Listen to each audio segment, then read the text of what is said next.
जय जय रघुवीर समर्थ। गुरुर्ब्रह्मा गुरुर्विष्णु गुरुर्देवो महेश्वरा, गुरु साक्षात् परब्रह्म तस्मै श्री गुरुवे नमः। तस्मै श्री गुरुवे नमः। यूट्यूब चैनल से मैं सुरेश तोपखाने वाले सभी को नमस्कार और बेनंबर अभिवादन। आज 26 नवंबर 2022 माह का अंतिम शनिवार। आज का विषय है राष्ट्रगुरु समर्थ रामदास स्वामी और राष्ट्रीय स्वयंसेवक संघ। विश्व कल्याण के लिए जिन्होंने जन्म लिया वे श्री समर्थ रामदास बचपन में 10 वर्ष की उम्र में अपनी माँ से कहते हैं, माँ मैं विश्व की चिंता करता हूँ। समर्थ जिनका नाम था नारायण, बचपन में एक दिन एकांत में जाकर बैठे और ध्यान करने लगा। नारायण का कहीं पता नहीं था। तभी माँ ने खोजबीन की और देखा इधर उधर नारायण मकान के एक खाली कमरे में एकांत में बैठा था। तभी माँ पूछती है, नारायण अरे यहाँ एकांत में क्या कर रहा है? और उस समय यह 8-10 वर्ष का बालक कहता है माँ से, माँ मैं विश्व की चिंता कर रहा हूँ। यही बालक यानी नारायण 12 वर्ष की उम्र में अपने विवाह वेदी से पंडितों के शुभ मंगल सावधान कहते ही वहाँ से विवाह वेदी से निकल गए और सावधान हो गए। मौका देखकर भाग गए। उसने अपना सब कुछ त्याग दिया। नासिक के पास गोदावरी के किनारे टाकली में 12 वर्ष तक तपस्या करता है वह। फिर 12 वर्ष भारत भ्रमण तीर्थाटन करता है। और उस समय उन्होंने देखा कि मुगलों का अत्याचार बहुत बढ़ गया है। हिंदू धर्म संकट में है। उत्तर में मुगलों का क्रूर अत्याचार, दक्षिण में पुर्तगालियों के द्वारा विदर्भों का धर्म परिवर्तन, हिंदुओं का धर्म परिवर्तन जबरन करवाना इत्यादि। और हिंदू समाज एक पंगु हतबल जैसा हो गया है। कोई भी इसका तारने वाला, सामना करने वाला नहीं है। और यदि ऐसा ही रहा तो हिंदू धर्म की दुर्गति हो जाएगी। इसलिए समर्थ रामदास ने धर्म जागरण का कार्य शुरू किया। समर्थ जान गए थे कि शक्ति, बुद्धि और युक्ति से ही चारित्र्य संपन्न समाज की आवश्यकता है। इसीलिए उन्होंने सर्वप्रथम हनुमान जी के मंदिरों की स्थापना देश भर में करने का मानो बीड़ा ही उठा लिया।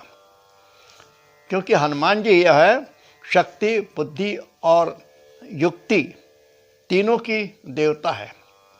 इसीलिए उन्होंने 1200 के ऊपर, 1200 के ऊपर हनुमान मंदिरों की स्थापना देश भर में की।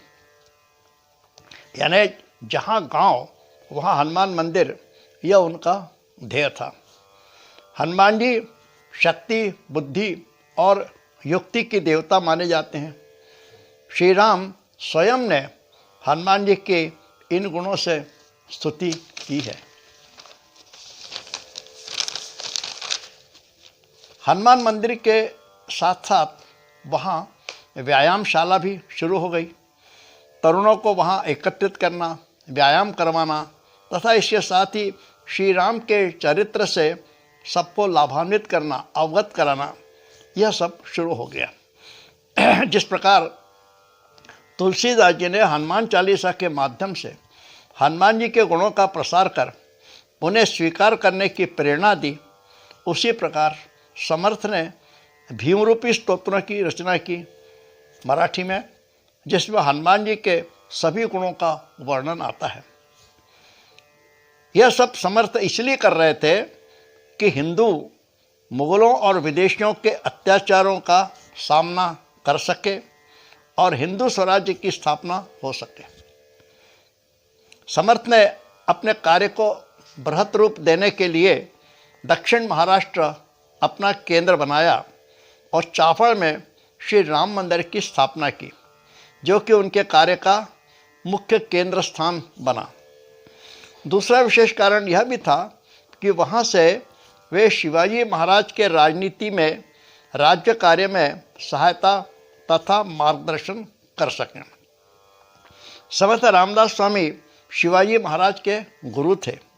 उन्होंने चाफड़ के समीप ही शिंगणवाड़ी में शिवाजी महाराज को दीक्षा दी थी।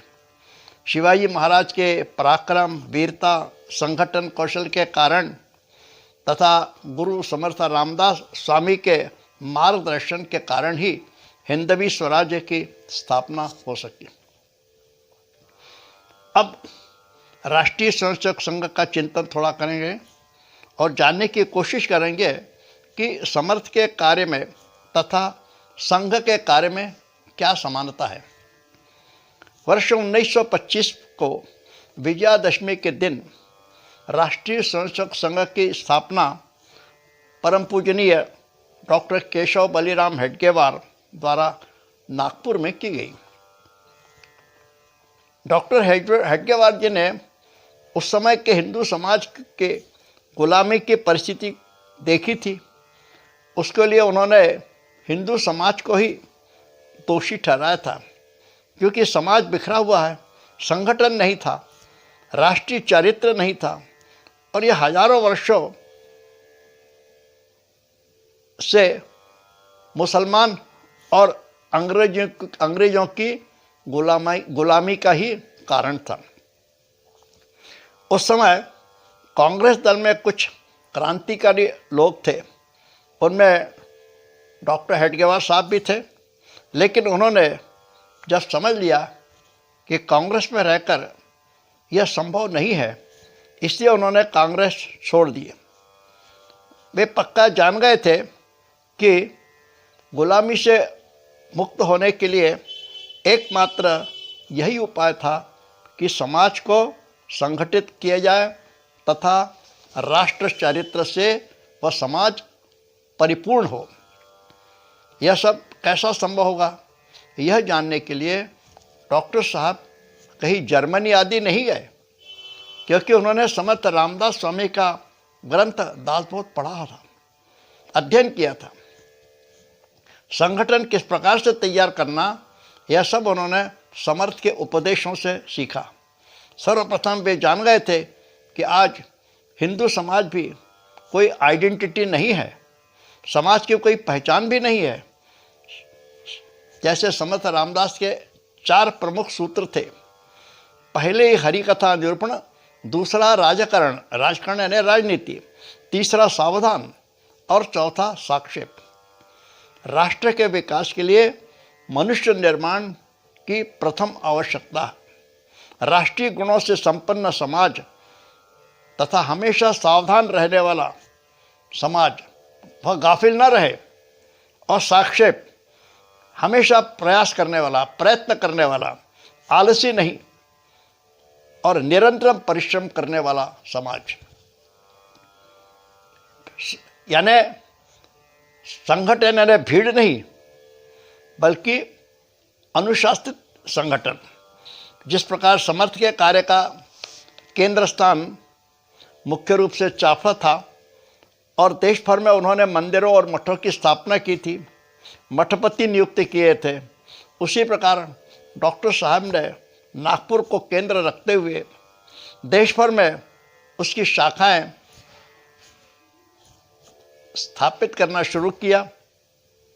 और इस कार्य के लिए उन्होंने बाबा साहेब आप्टे, दादाराव परमार्थ, यादवराव जोशी, शेषाद्री, लक्ष्मणराव इनामदार, मोरोपंत पिंगड़े, ऐसे असंख्य प्रचारक तैयार किए, जिन्होंने अपना संपूर्ण जीवन राष्ट्र को समर्पित किया था। समर्थ ने कहा है, घरी तो बैसता खोटे कार्यकर्ता हिंडतु बरा।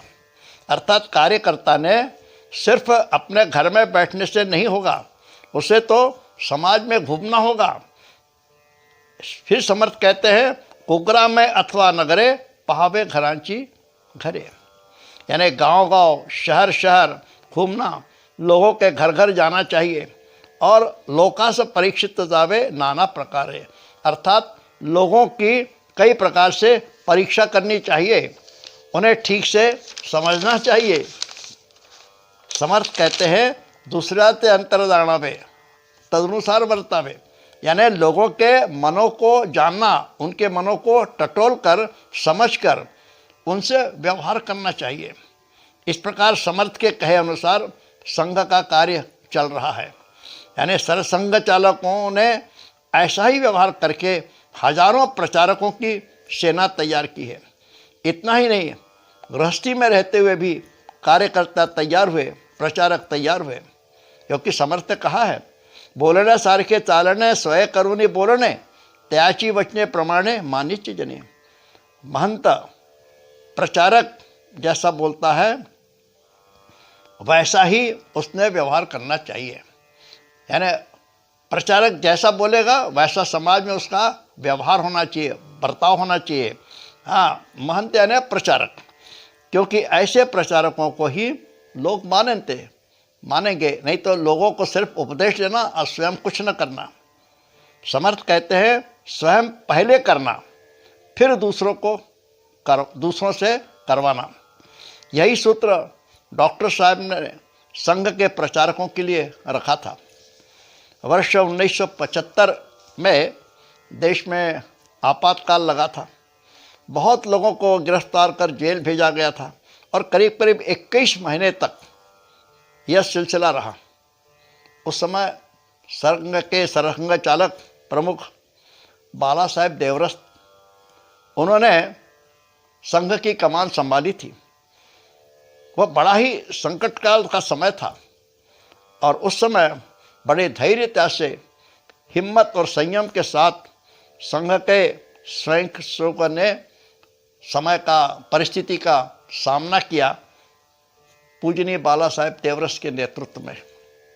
यानी जो कार्य समर्थ रामदास स्वामी ने 400 वर्ष पूर्व किया था, उसी को डॉक्टर हेडगेवार